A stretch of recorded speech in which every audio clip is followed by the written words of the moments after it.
دوسرے دن جتا مغلوں کو فوج کے گزرنے کے نشانات معلوم ہوئے۔ بیک جگ سمجھ گیا کہ تیمور کی فوج کا کوئی حصہ ادھر سے گزرا ہے، مگر بظاہر یہی نظر آتا تھا کہ پل پر جو لشکر پڑا ہے اس کی تعداد میں کمی نہیں ہوئی ہے۔ اگر بیک جک نے پل پر حملہ کیا تو مویدر لات اور امیر موسیٰ مقابلہ کر کے پل پر قبضہ نہ ہونے دیں گے اور مغلوں کے عقب سے تیمور ان پر حملہ کر دے گا۔ بیک جک بڑا ہوشیار آدمی تھا، اس خطرے کو سمجھ گیا اور دن بھر کسی قسم کی نقل و حرکت اس نے نہیں کی۔ تیمور نے یہ کیا کہ اپنے آدمیوں کو پہاڑوں میں بھیجا اور حکم دیا کہ دشمن کے لشکر کے 3 اطراف جہاں تک ہو سکے جا بجا آگ روشن کر دیں۔ شمال کے رہنے والے ہوشیار مغلوں کے لیے لشکر مخالف میں آگ کا اس طرح جا بجا روشن ہونا بہت کچھ معنی رکھتا تھا۔ نتیجہ یہ ہوا کہ صبح ہونے تک مغلوں نے بہت جلد وہاں سے لشکر اٹھا دیا۔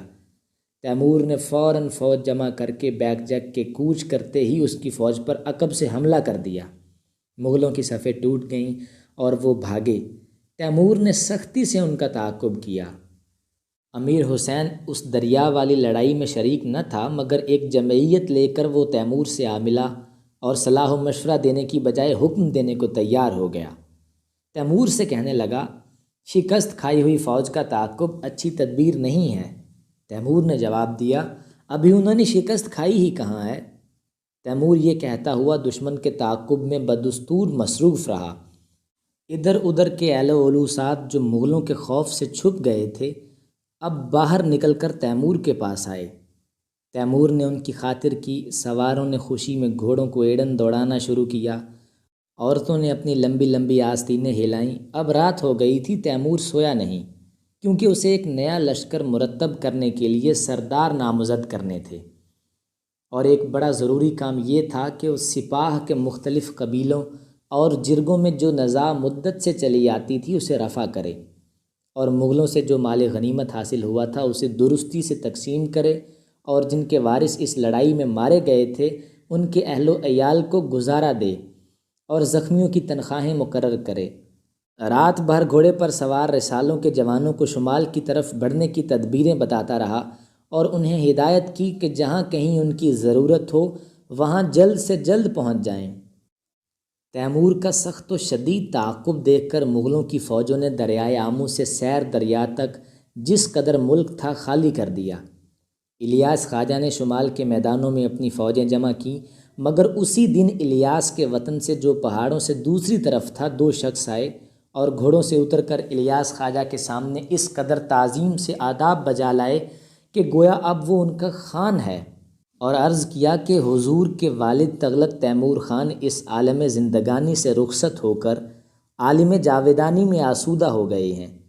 اب لوگوں نے الیاس خواجہ کے گھوڑے کی باگیں پکڑیں اور اس کے خیمے میں واپس لے آئے۔ الیاس خواجہ خان اب سوار ہو کر مجبوراً شہر معلیق کو چلا گیا جو ختن جانے والے سڑک پر واقع تھا۔ اس اثناء میں تیمور کو بیک جک اور مغلوں کے 2 اور سرداروں سے تیغ آزمائی کرنی پڑی۔ کچھ گھوڑے دوڑے، کچھ تلواریں چلیں، غرض تینوں مغل سرداروں کو تیمور نے گرفتار کر لیا، اور اب یہ نوجوان سورمان ماوراء النہر کا امیر بن کر بہت خوش ہوا اور حکم دیا کہ اس کے خیمے میں 9 گرفتار مغل سرداروں کو ضیافت دی جائے۔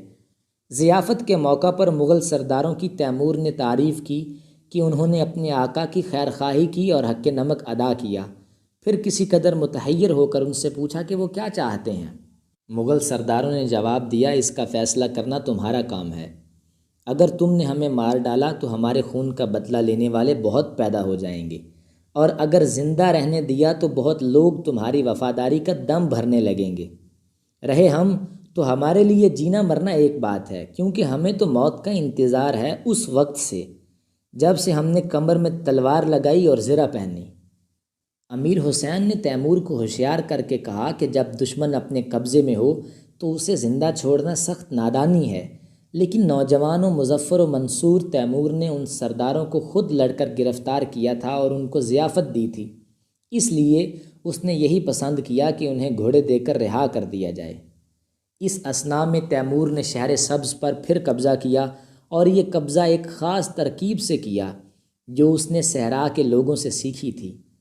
جس وقت شہر پناہ کے سامنے آیا تو بہت سے سواروں کو حکم دیا کہ شہر کے باہر چاروں طرف خوب گھوڑے دوڑائیں۔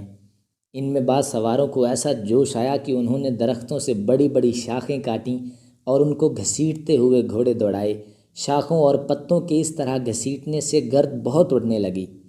ہر طرف غبار کے بادل چھا گئے اور مغلوں کی فوج جو شہر میں مقیم تھی اس گرد و غبار کو دیکھ کر سمجھی کہ اصلی لشکر کے آنے سے پہلے دشمن کا ہراول آن پہنچا ہے۔ اس خوف سے کہ اب پورا غارت گر لشکر بھی جلد آ جائے گا، مغلوں کی فوج شہر سے نکل کر بھاگی اور اس طرح شہر سبز کو ایک محاصرے کی مصیبت سے نجات مل گئی۔ تیمور کے مورخوں میں سے ایک مورخ لکھتا ہے، امیر تیمور جو لڑائی میں ہمیشہ فتح مند رہتا تھا، اس سال اس نے ایک لشکر کو آگ سے شکست دی اور ایک شہر پر گرد سے قبضہ کیا۔ بے قرار تاتاریوں کے حق میں فتح شکست سے بھی زیادہ موجب آزار ہوتی تھی۔ تیمور کی جلادت و سخت گیری سے امیر حسین ناراض رہتا تھا اور اس غصے میں خود روپیہ اور طرح طرح کی رعایتیں حاصل کرنا چاہتا تھا۔ تیمور رنجیدہ خاطر ہو کر اس سے بدظن رہتا تھا۔ آخر کار ایک روز وہ امیر حسین کو ایک بزرگ کے مزار پر لے گیا اور وہاں اس سے قسم لی کہ ہمیشہ دوستی پر ثابت قدم رہے گا۔ امیر حسین نے مزار پر اس وقت تو قسم کھا لی، لیکن بعد کو اسے افسوس ہوا کہ کیوں قسم کھائی ہے۔ یہ حقیقت ہے کہ اس زمانے میں دونوں اپنی اپنی ذمہ داریوں اور قبائل کے باہمی نزاعات سے تنگ آ گئے تھے، یہاں تک کہ دونوں بیمار ہو گئے۔ مورخ لکھتا ہے کہ ان کے لشکر میں الجائی خاتون آغا آئی اور اس نے دونوں کی تیمارداری کی۔